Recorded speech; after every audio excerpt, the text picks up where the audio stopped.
The foreclosure notice arrived on a Tuesday morning, slipped under my door like a threat that assumed guilt before truth. According to the HOA, I was seriously delinquent and at risk of losing my home within 30 days.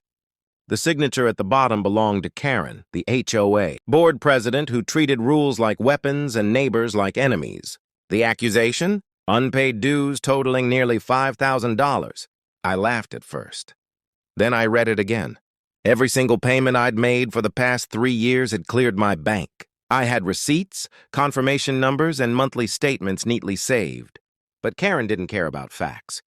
She cared about control.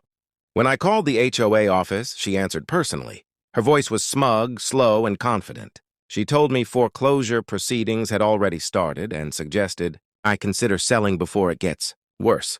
When I tried to explain that the balance was wrong, she cut me off and said, "Prove it in court."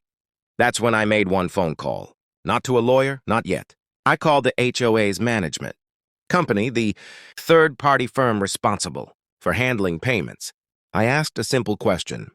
Can you send me a full ledger of my account and confirm whether any payments were misapplied? There was a long pause. Then the representative said something that changed everything. Sir, your account shows a zero balance. Always has. Within an hour, I had an emailed statement showing every payment correctly posted. The problem wasn't me, it was Karen. She had manually overridden the system and moved my payments into a suspense account, a trick used to manufacture delinquency without triggering automatic alerts.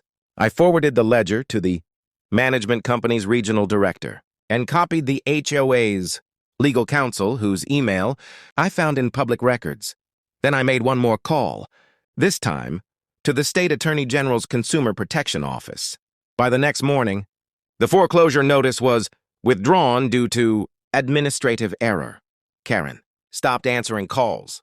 2 weeks later, the entire HOA board was placed under audit. 3 months after that, Karen quietly resigned for personal reasons. The best part? I received a written apology, a waiver of 6 months of dues, and confirmation that foreclosure proceedings were never legally initiated. Karen thought threatening my home would scare me into obedience. Instead, one phone call exposed everything and ended her reign completely.